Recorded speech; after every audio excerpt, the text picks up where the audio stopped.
Hey friends, welcome to Jason Unleashed. Happy Wednesday. I'm your host, Jason Carter. Thank you so much for watching.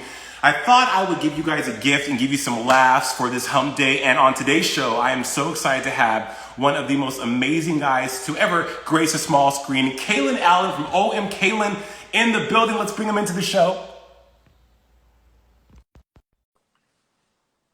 Kalen. You know, it takes a while to connect you guys. Kalen! Hello, greetings. Greetings. Wait, you're not in a robe. I was hoping to get robe Kalen. I said, let me get dressed for this. I feel like I needed to be presentable. So I actually put on clothes this morning. I love it. Well, I had a robe just in case you were going to be in a robe. But I'm feeling you, man. I'm feeling you. How are you doing? I'm wonderful. How are you? I'm doing great. Thank you so much for being on the show. How is quarantine Kaelyn making out these days? Quarantine, Kaelyn, is actually, I've been very productive. I've actually been more productive during this than I've ever been. Probably because I don't feel so rushed and don't feel like I have 50 million things going on. Don't have to be here and there and all over the place. So I'm able to really just focus on what I need to focus on in the moment, you know? Same. Where's Carter Lee? Where's the dog? Is he chilling? Carter, come here, Carter. Come here. Child, he over here on the bed. He was taking a nap. Child, he not moving. What kind of dog is that? Because I just got a pit bull terrier. Is Carter a pit bull? No, I don't think so. But he is a terrier mix. But I love that you asked me that because I actually just got one of those dog DNA things. Same. We did too. Yeah. And so I'm actually about to send it in to see exactly what breed he is. Because people always ask me, and I'm like, hell, I don't know. He looks like a pit bull, but he's cute as hell. And look, I feel you on dogs sleeping in the bed. Well, I'm trying to get my dog to sleep with me. I know Carter thinks he's a human. Yes. But my dog, they're just so lovable and cuddly. When I go to put my dog in her bed at night, you should see how she turns into like the cutest, most loving thing ever because she knows she's about to go in the crate. Oh my gosh. That is so cute. Oh, Kalen's still going strong, buddy. Listen. I am a one-man crew. I mean, we bring the team on, all the teams. So the way that we do it is that, so we'll pick the date that we're shooting, and everybody, like the team, zooms in.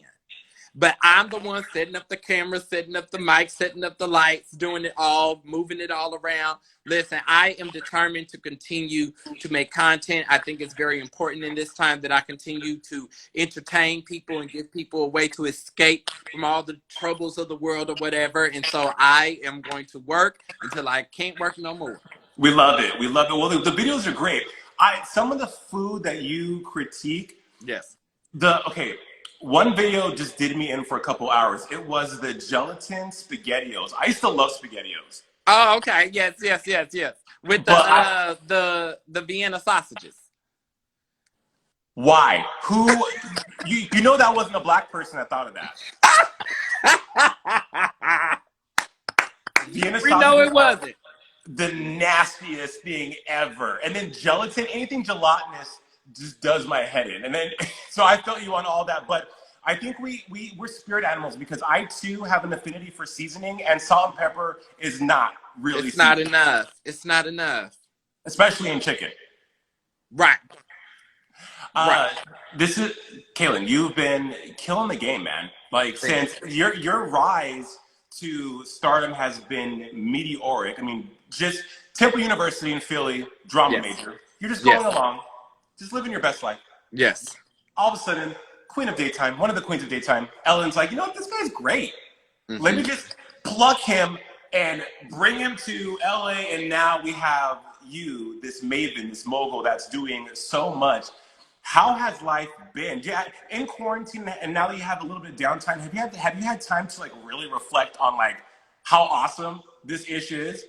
Oh, most definitely. I think quarantine has allowed me to kind of sit in it and kind of figure out what I want next. Like, what does the long-term goal look like? What is the bigger picture? How do we get there? What are the steps that I need to make after this is all over to get to that point? You know, I think I've done a lot of self-reflection and just trying to figure it out for myself. Well, figuring out for yourself is something that we've seen you do along the way. But one of the things I love that you're so staunch on is positivity. Everything you put out has this levity to it, has this sense of levity. And coming from Kansas City, Missouri, And growing up as an LGBTQ plus Black male, how has that experience allowed you to infuse that levity into what you do now? I love that you asked me that because I actually talk about this. Like a lot of times people will assume that what I do is some type of character or performance or as if I'm like writing the jokes. And that's not the case. I think growing up Black and gay in a Midwest kind of place forced me to have to use comedy as a way of defense, if that makes sense. It was like if I was funny, then I was accepted. Then, you know, I was tolerable. And so I think it was a defense mechanism. And I think I just kind of stuck to that and figured out a way how to use that as a resource for my own life and to be able to influence and put that into my content. You said that it was a defense, much like an armor you had to put on because, you know, being LGBTQ plus and not just a pinpointed on the Black community, but in the Black community, there's a lot of homophobia. And so you are, when you're young and impressionable, you are taught that how you truly are, how you feel is wrong. So you become what everybody else wants you to be, not really being your true authentic self. And I think that with OMKalen, and every time you're on Ellen, we're going to talk about your hat game. Your hat game's strong. Oh, well, thank you.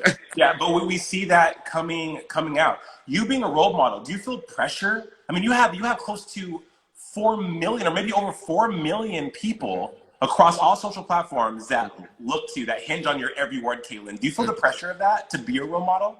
I don't consider it to be pressure. I feel as though I accept that challenge. I accept that responsibility and I take it to heart because for me, everything that I do is for the purpose of representation and visibility. I think growing up, there weren't many people that I could look at and be like, oh, yeah, that's who I can be when I grow up, you know? And so I think it's important for me to always push forward and to break the ceiling and, you know, to be front row and center at stuff so that somebody else can look at me and be like, wow, look what I can do, or I could be that too, you know? So I think I accept that responsibility. Like your girl Beyonce says, too much is given, much is required, right? Exactly. You told The Advocate in a really cool interview that I read over and over again because I just loved how effusive and how revealing you were, that you didn't want to have any more limitations being a man of color. You wanted to be able to be in control and to write the check and to call the shots. With your success, Kaelyn, are you still experiencing those limitations now here in Hollywood with everything you have going on? Are you still having to navigate through that? I think Hollywood in general is built along the lines of always having to prove yourself. You know, I think that's why I don't necessarily see it like when people talk about my success and stuff, I don't necessarily see it as like, oh, I've made it. You know, I feel as though, okay, I did this thing. What's next? Okay, I got to keep going. Okay, how do we get better? How do we improve who we were before? Because I know that people can still tell me no. You know, I think people like Oprah and Ellen and Beyonce, they worked and they played the game till they got to a point where they could control the shots. That's what I want. I want to be able to create my own table and not trying to get a seat at somebody else's table. Absolutely. While I was watching Beyonce's 2013 documentary, Life is But a Dream. And one of the things I've taken away from that, and I've actually used when I talk to people about, because what you're saying is so on the money about, you know, even though you get to one level of success, there's always another. And on the way to that level of success, there's these hills, these bumps, and these valleys, and also these obstacles that get in your way. But she talked about her relationship with her father and why she does the things that she does, because she says some of the things that her dad did when she was in Destiny's Child was necessary. Do you feel that you have to how do you handle when you have to make those hard calls and make those hard decisions? Has it become easier for you to say no instead of always wanting to say yes because of fear and because of feeling like, hey, this could all go away? I think I've never had a problem with saying no. And the reason why I say that is because my mental stability and my happiness will always come at the forefront. I will never sacrifice my spirit and my soul for the sake of a check. I just won't. I would rather lose it all than to be unhappy, you know? And I think that's why it was important for me to finish my degrees, because I actually have 2 degrees in theater and film. And it was important for me to finish those because I said, if this were to all go away, Kaelyn still needs to have a job. I still want to be able to still go and live my life normally, you know? So it's not a thing of, oh, am I going to lose the fame or the fortune or nothing like that? Because honestly, I could care less about that. All I care about is fulfilling my dreams and aspirations so that when I leave this world, I know that I did everything that I could and everything that I wanted to do instead of wondering what I could have or should have or would have done. Yeah. Boom. That part, Kaelyn. That part. Congratulations on getting your 2 degrees. We saw Ellen celebrate you. Yes, on the show. Thank you. Have you talked to Ellen? How's she doing? Are you guys peeking on Zoom? You know what? I have not seen her since I left the studio. She's filming at home, but you know, that's like way out, far out. So I haven't spoken to her since then. But from what I can see, she's thriving. Well, you're thriving too. You have this movie coming out alongside Seth Rogen, Sarah Snook from Succession, The American Pickle. Only Seth Rogen could dream up a plot of him falling in a vat of pickle juice and being preserved. He's trying to get that black don't crack syndrome. You know, let's talk about that. It's premiering late in the summer on HBO Max. Yes, it is. Yes, it is. And we just got that announcement. Now, we shot the movie about 2 years ago. So we shot the movie a while ago, and I was always like, is it going to come out? Is it going to come out? And then when the coronavirus thing happened, I was like, oh, God, it's never going to come out now, you know? Because originally it was supposed to be a theatrical release, but, you know, that whole culture is now changing. Yeah. And so when I found out that it was going to be on HBO Max, I was like, oh, this is great. I'm excited about this. And I'm hoping that this is all over by then, because I'm like, I want to host like a premiere session. I want to invite like all my friends and we all can watch it. Yeah. So I'm very excited. It was one of the best experiences that I've had. I mean, I did it in my first year of moving to Hollywood. So yeah. I love how we call LA moving to Hollywood. Like it's, like, I know, we just keep it in that bubble. There's LA and then there's Hollywood. But you know, you've done so much. You've been on so many carpets. You've talked to so many people.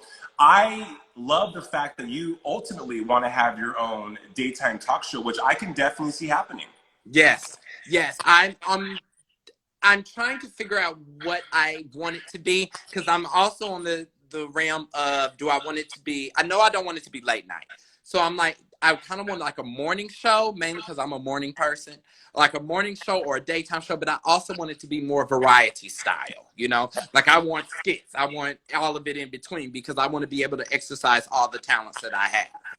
I love that. Well, okay, so look, Kaelyn, if you have your own talk show, can I be the Kaelyn on your talk show? Come on. Come on out. Let's do it, Kaelyn. Let's do it. Let's do it. You have such a cool social media presence where I'm loving your Disney vocals. I call it Kaelyn Sings Disney. Yes. Disney freak. Are you? Love Disney from the bottom of my heart. Kaelyn, I never got into Disney. Really? Oh, I'm obsessed. I go to Disneyland once a month. Okay, so I barely went to Disneyland for the first time in 2018. And mind you, I've lived in LA for 15 years now. And I've been on the planet close to this many years. And I don't know. I didn't get it. I will say that a lot of people were drunk, though. Yes. Now, yeah, because if you go to California Adventure, you can like have liquor and stuff. So yeah, that can happen. They were lit. I had one girl stumbling and like Mickey ears on the ground. No shade, Disney. Hey, it's the happiest place on earth. Why not have a beverage and turn up a little bit? Yes. But what made you want to go on to social media and start singing these tunes? Again, infusing the happiness?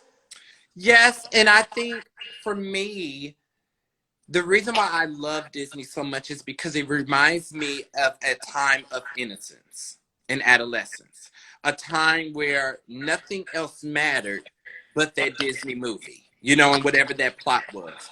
And I think, like, I've always sung my entire life. And then I guess I just felt as though it was just a source to bring some type of entertainment and some joy and some happiness. So it's like, I stick to, like, I don't sing like sad songs. I just stick to Disney songs because I also want to be hired by Disney. I'm like, Disney, book me. Let me be somebody's character, you know? So I just love Disney as a whole. That Capricorn hustle doesn't end, man. Listen. But the way you film it, you even film it, you know how they do the behind the scenes, like of the stars doing the voiceovers on Disney? Yes. You have it like that too. You're like, y'all gonna like this. I know, I'm like, in it. Come on, Mariah Hand. Hey, she's my Beyonce. Yes, love Mariah. We love the elusive chanteuse. So the word chanteuse, I had a friend, and we were having this argument over the word chanteuse. She's like, that's not even really a word. We know what a chanteuse is. It is, yes. But he argued me. I sent him Merriam-Webster's dictionary, dictionary.com. He's like, no. But for Mariah to name an album, Me, I Am Mariah, The Elusive Chanteuse, 2014, she must have been, what was she drinking? Honey, but that album is underrated because it is underrated. I mean, Camouflage, Faded, Thirsty, come on. Yes. But it was one of those, it was like Memoirs. Remember Memoirs from 2009? Memoirs was a bop too. Kind of slept on. Square was #1. Again, 14 years, 12 years later. 12 years later, it's #1. Yes. Caution, I loved Caution. Like, I loved it all.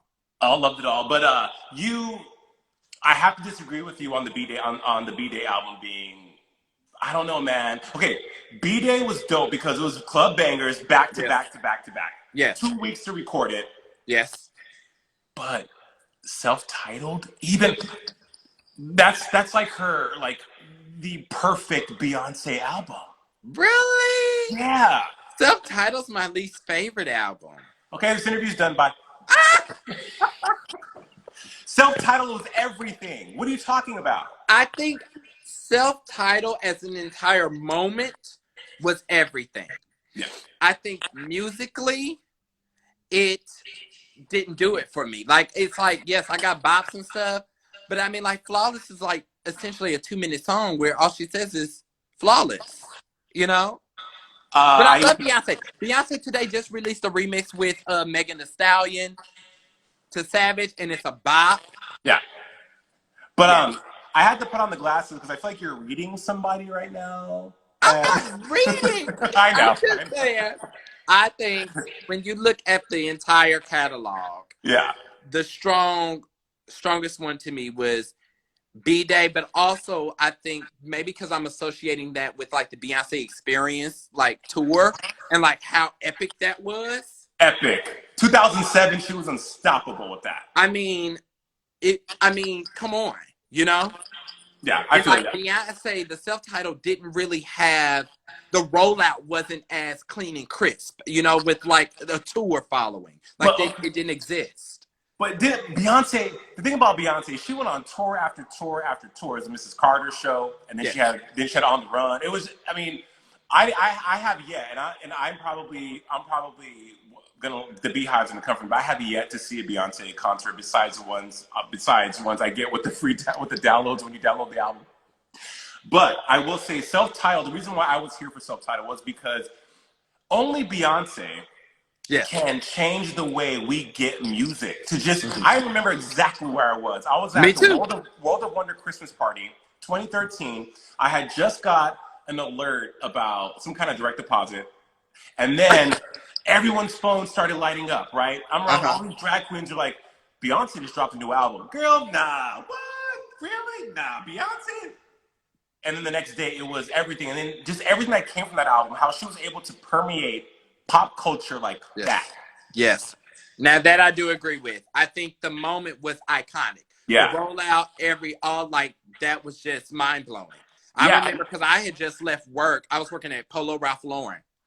And I had just gotten home. And usually I would be asleep by then because, you know, I'm still in school or whatever. And for some reason, I was up. And I used to be subscribed to like a Beyonce fan page on Twitter. So I would get the text messages. And all I saw was Beyonce out now. So I go to iTunes and it's just Beyonce take over. And it's so funny because I'm thinking it was a mistake and they done leaked it. So like I download the album and then like I tweet Beyonce, I be like, girl, they leaked your album, but I made sure I bought it first. I was like, I want to make sure I got my copy. But I thought it was an iconic moment. It was an iconic moment. You had an iconic moment at Fashion Week that I've been dying to talk to you about. Okay. Christian Cohen. Yes. You get to wear, I mean, the outfit. Yes. Kendall Jenner, you have a great walk. You do not need Kendall Jenner to help you walk in Fashion Week. Thank you. Now, had you had Naomi Campbell, that's a different story. Naomi. Okay. That's so funny because I wanted to do, I was like, because when it was told that we were going to do it and we were trying to think of how to accompany like OMKalen with it, I was like, well, what if we got Tyra and did like a boot camp, like a America's Next Top Model boot camp kind of thing. Yeah, I was very into the fashion week. It was great, and your fashion is always on point. You had said you look like a crayon when you first went on Ellen. Wasn't it? You said a crayon. Oh, I looked like ketchup and mustard. I thought of immediately McDonald's. Yes. I mean, that red hat, that yellow sweater, and some blue jeans. But I wasn't mad at that. I loved it. But your fashion has been just so unique and so avant-garde and so you and your hat game. Let's talk about the hat game because that's signature Kaelyn, yeah? Yeah, so I've had my original red hat since I was a freshman in college. Like, I've had that forever. And it's always been the thing. Like, I love a good hat, you know? So, I'm always trying to... And I love, like, wide brim hats. Like, the more dramatic, the more into it I am. You know, if I go to the beach, I got a big old sun hat. Like, that's just how it is, you know? I just love the drama of them all. I think it's because I used to watch, like, Cruella de Vil, and I'd be like, I want to be Cruella de Vil. Yeah. Or like Olivia Pope. Do you remember Sex and the City, the first movie, where Samantha is eating the guacamole and shit? I could see you in that hat. Just like turn, boom, bam, Kaelyn, hat, bam, bam. I know, I need to come out with some kind of hat line. There you go. I need to get on it. Get on it. Get on it. What are you binging? What are you binging now? I know me and you both love Desperate Housewives. Probably one of the best shows on TV. Or was one of the best shows on TV. It was. I mean, Desperate Housewives birthed the Housewives franchise, honestly, you know? But I think what I just finished was Little Fires Everywhere. Have you seen it? So Kerry Washington and Reese Witherspoon to me was an interesting pairing. I've only seen one episode, only because I was watching Making the Cut, and I you was bouncing back and forth. No, you need to sit down. You need to watch Little Fires Everywhere. Okay. Look, I'm gonna watch it, and then I'm gonna tweet you my review and see if we're on the same page, because it's been getting mixed reviews, much like Big Little Lies, which I really wasn't a fan of. It was okay because people hype a lot of things, and then you watch it and you're like, really? Like, did I miss? You feel guilty because you didn't feel the same way as the rest of humanity on. I feel that. But Little Fires Everywhere is good. I like Little Fires Everywhere more than Big Little Lies. Okay, got it. If you could be a character from Desperate Housewives, who would you be? Don't say Lynette Scalvo. What'd you say? Don't say Lynette. You know what's funny? When that whole situation happened, I said, this sounds just like something Lynette would do, too. And then cry to Bree and everyone else and eat it out. I'm just trying to help my kids. Yes. But I would be Bree Vandekamp in a minute. That's who I would be. I think I would be a mixture of Bree and Gabrielle. Yeah. Yes. But I always felt that Bree was just the most interesting because she, like the other girls, I mean, everyone was great, but she didn't have to try hard to have, like, to be compelling, you know what I mean? And then she was just the perfect Stepford wife with a mix of just evil in a good way. She was my favorite. My favorite. I agree. But that show was definitely ahead of its time, and I was sad when it went off the air. But hey, we can relive the splendor. I know, but it's on Hulu, so that's where I usually watch it. Yeah. You are coming out with a cookbook. Yes, I am. Well, I'm still writing it and figuring it all out because, of course, I've never written a cookbook. So I'm trying to figure out right now. I'm just like testing recipes and coming up with my recipe list, figure out the categories I want to do, what I want it to look like. So, yeah, I'm very excited about that. I'm definitely interested in moving into that space because I want people to understand that when I critique food and when I look at food videos, I'm not coming from a place of, ignorance or just talking to be talking. Like, I do know how to cook, and I cook for my friends all the time. Okay. So that's why I'm excited to get this up and running. Yeah, because I was like, how can Kaelyn, I mean, the shade is real, but in a good way when it comes to something. So like, he has to be a good cook. So if in this cookbook, you say you're testing out recipes, what are the go-tos? Because, you know, making eggs is the hardest thing to get right. You know what? And that's people tell me that, and that's one thing I can do perfectly is make eggs. Like I go through so many eggs, but I've heard that. So basically, so my grandmother is from Louisiana and migrated up to Kansas City. So the majority of my cuisine will be centered around Southern cuisine. You know, that's what it will be centered around, with a little bit of extra in it. But I'm also putting my own Kaelyn spin on it, with making it to where the recipes will have a part where it says make it weird, because it's just like how I react to weird concoctions. It's like, well, these are weird things that you can put in this recipe that you may have not thought of, but it's still good. You know, like some people put sour cream in mac and cheese, you know. Nope. See, it's good though. It's good. Nope, Kaelyn, I don't do any white condiments. Like, you know, like mayonnaise. Definitely not mayonnaise. No. Yeah, I don't like mayonnaise. Apparently, Toni Braxton eats it raw with like a chip. She dips a chip. No. Absolutely not. No, or no blue cheese dressing. No Thousand Island dressing. Ranch a little bit. I will do light mayo on a Wendy's Dave's Double though. Light mayo. Okay. But my family's from the South too, and they slather mayo on. They'll put mayo on cereal if they could. Oh, no mayo. I ain't putting no mayo on anything. I don't like the taste of mayo. No. So we're going to get this Kaelyn cookbook. We have the American Pickle coming out. You're still killing the game with OMKalen at home. Yes. And we love it. How's the family doing? Family's good. My mother's back in Kansas City. She's been at home for a while now. So, like, she is just fine. I sent her, like, some groceries the other day. So, you know, Kansas City is it's not being impacted as much as, like, LA and New York. It's like, yeah, they've slowed down and there's still social distancing, but it's a lot calmer there than in most places, like we're experiencing. Yeah. Does Kaelyn have a quarantine bay? Do you have a side? Oh, my goodness. What I will say is that I have been dating. So that is good. And so far it's working out. So that's promising. So hopefully in a year from now or 2 years from now, I can be walking down somebody's aisle, you know? Well, it's like whenever you're over it, you log off. That's the beauty of dating in quarantine. You know what? I ain't feeling it. Thank you, okay, bye. well, that was fun. Kaelyn, if someone was to come up to you and ask you who Kalen Allen is right now as a person, what would you say? What would you want them to take away from a conversation with you?